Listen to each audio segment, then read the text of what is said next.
What's going on, Internet? Iron Jordan here. So, today, if you are part of the DBS community and you have been paying attention to the Facebook group over the past week or so, you have seen that Bandai has put out a roadmap for their plans with the Dragon Ball Super card game going forward all the way into July, so for the next month or so. The first part of it, we're on the Facebook post here. This is actually where they posted it. This is where they post a lot of their official things. So if you want to get the best Dragon Ball Super news source, it usually comes directly from Bandai on their Facebook page. This is what most people follow. They typically update around 9 a.m. Eastern Time almost every single weekday and sometimes on the weekends, if there is an update, that is. Um, so, firstly, starting off, start at 15 and 16 reveals, which we're not going to go over today. If you want to check out the reveals, you can check them out on the Facebook page, or you can check them out on the official website, which has the card list that gets updated whenever they put out reveals. June 21st to 25th, they're going to be revealing starter deck cards, which is very, very nice. They're doing a reboot of Black Mass Saiyan, which was a starter deck leader from set 3.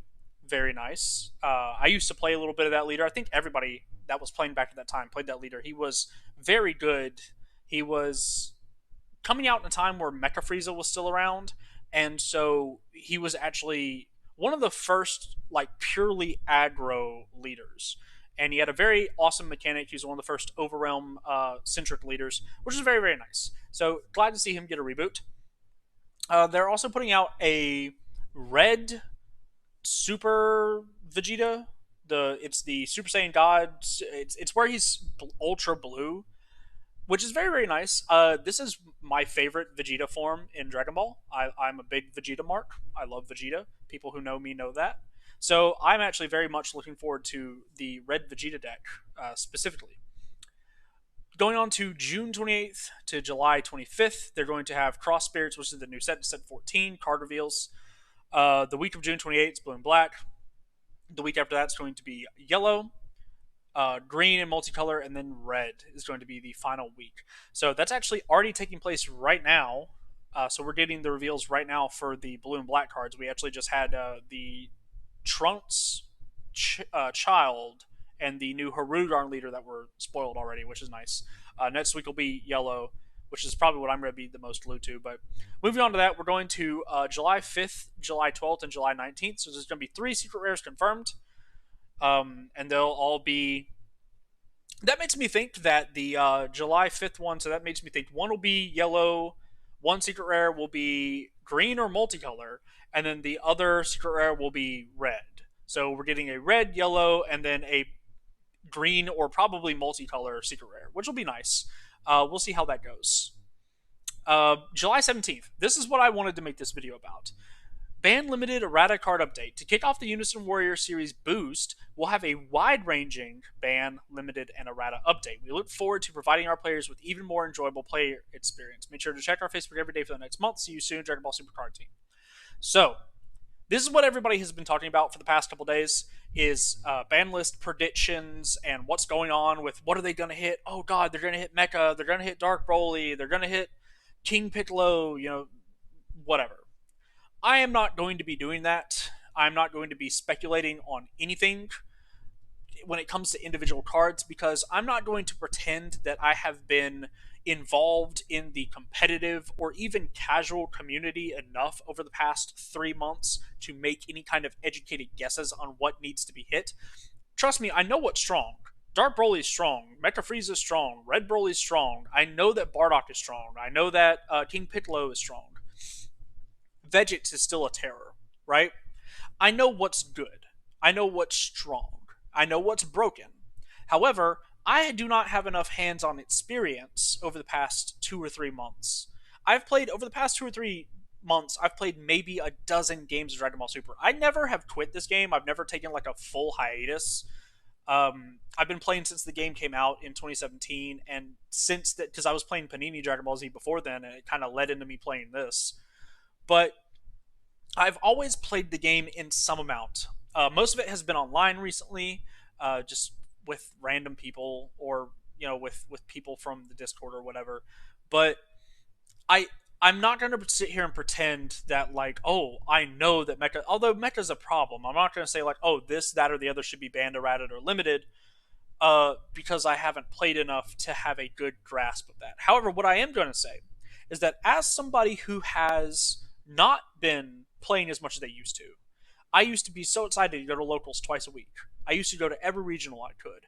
I bought boxes. I bought at least two boxes of every single set. Even if I didn't like the set, I would buy at least two boxes. And if I liked the set, I'd buy four, you know? So I've always loved and supported and played this game. People in my locals can tell you that. But really, the reason why I've fallen out of love with this game recently is just that it's becoming Yu Gi Oh! And you might say, well, haven't you been playing a lot of Yu Gi Oh recently? Yes, but Yu Gi Oh is designed to be broken. Yu Gi Oh also has a lot of checks and balances, namely in the form of hand traps to prevent things from going too far off the rails for the most part, right? Dragon Ball Super does not really have anything like that. We have floodgates, but floodgates, unlike hand traps that like stop one thing here, one thing there, or like Droll that stops like an insane amount of things, floodgates just kind of prevent you from playing the game.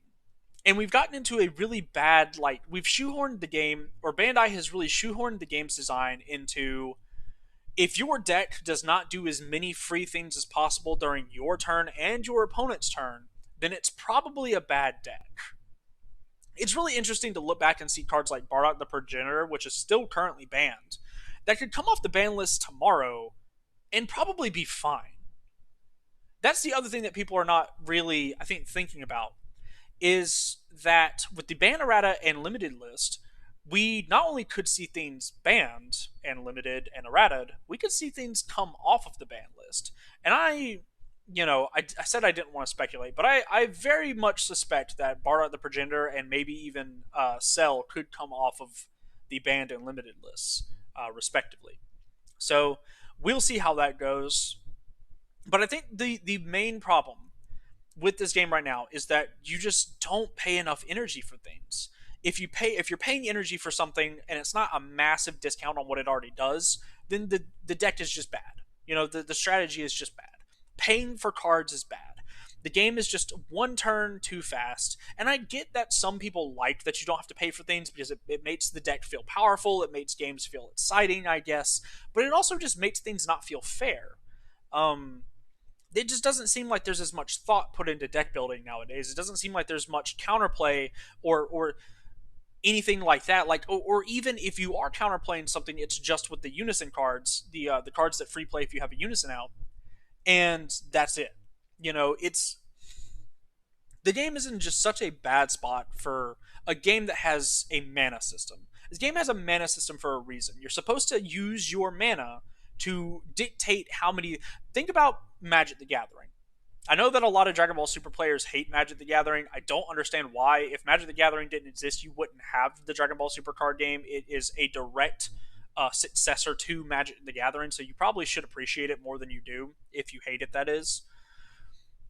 The mana system in Magic the Gathering, there are very few cards in the game that are not banned anyway, in multiple different formats, that you can't that you don't pay mana for, right? Or they have restrictions, right? Like the Motzin. The Motzin, first of all, the original Motzin are banned in almost every format that they could be played in, right? I think the only thing that you can actually play them in is Legacy and Vintage. You can't play them in Commander. At least I don't think so. And if you do, why are you playing Motzin in Commander? Or they're cards like the Green One Summoner's Pact, where the card says, hey, if you don't pay the mana in your next upkeep, you lose the game. You know what I mean? So, for the most part, when you're playing a card in Magic the Gathering in most formats, you're paying some amount of mana for it. And I think that some cards, like activating their effects and saying, like, hey, let's take in Dragon Ball's case, for example, the 2-drop Trunks or the 2-drop Gohan from the most recent set, the 2-drop blocker. You paid, yes, that plays a card for free, but you paid 2 mana for the blocker. You know what I mean? So you are still paying for something. I think that's the way that more cards should be designed. I do think that they revealed the blue Hirugarn stuff, and I might actually have a video going over that, but like very lightly touching on it. all of the cards you have to pay at least one energy for. And I think that is an incredibly good way to design aggro. That way, these cards are big. You know, they're 20Ks and they all do stuff when they get played. Um, but you have to actually pay for them. None of this like, oh, I'm gonna, poop out 15 guys in one turn just because my leader says I can do that, or my field spell says I can do that, or like whatever. It's just a very unhealthy way to build the game, because then to combat that stuff, you have to have things like Topo, Dormant, Violent Rays, Nimbus, uh, all these floodgates, right? You have to have floodgates to combat all the free stuff, you know? And that just it shoehorns the design of the game into a really unhealthy place that it can't break out of without something like this big ban limited and errata card list. So what I'm hoping, like I said, I'm not making any predictions or anything like that because I don't know, but I'm hoping that they rein in a lot of the free to play stuff. A lot of the free play stuff.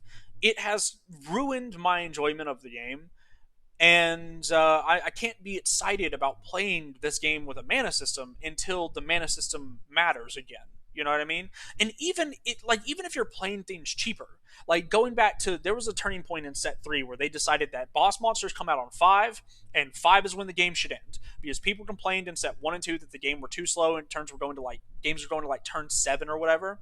People complained that it was too slow, too many games were going in at a time, and so they decided, okay, cool, boss monsters come down on 5 now. They come down on 5. You got 5 energy, you can play your boss monster. And then that kind of started the ball rolling on power creep in this game. And eventually, by the time we got to the Unison Warrior series in set 10, because like we did have power creep in set 7, but I feel like it was more healthy than anything. You were playing on your opponent's turn more often than not. You weren't really playing energy on your turn. It was a counterplay meta, but you were still paying energy, so it still felt relatively skillful. Um, but in the Unison Warrior series, since set 10, this game has really gone downhill for me. And I feel like the best way to fix it is simply to just gut all of these things that play for free. I want to see one of those old school like Yu-Gi-Oh style ban lists where they just nuke everything. Like all of the best stats are hit everything.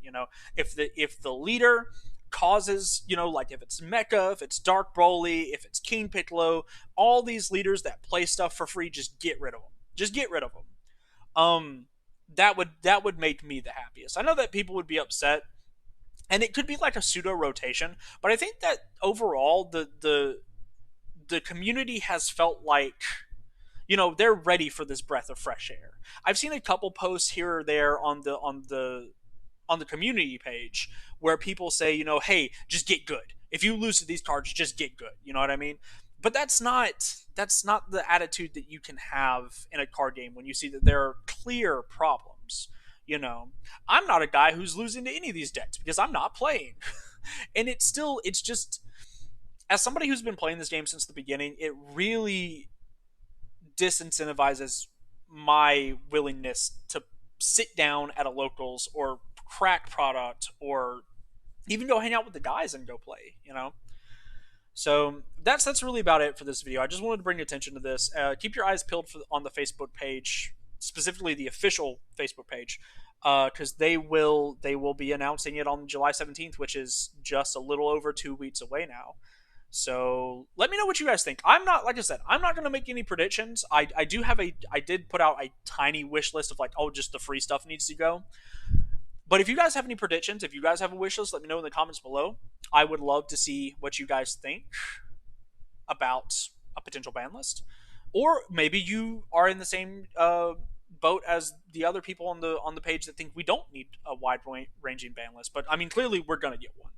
So I hope you guys enjoyed the video. I just kind of wanted to get on and get my thoughts out about this because as somebody who is frustrated with where the game's at right now, this is the first time I've been excited about the Dragon Ball Super card game in months. Really since set 10 came out, because now I feel like, actually a little bit later than set 10, because like set 10 and 11 were fine for me, but honestly the game has just gotten to a point where I just don't have fun with it anymore and I want to have fun again. But this gives me hope. This gives me hope, and it gives me some incentive to at least check out the page every day and see what's going on. So kudos to Bandai on this step forward, and we'll see what happens. So hope you guys enjoyed the video. I'm not gonna take any more of your time. See you in the next one.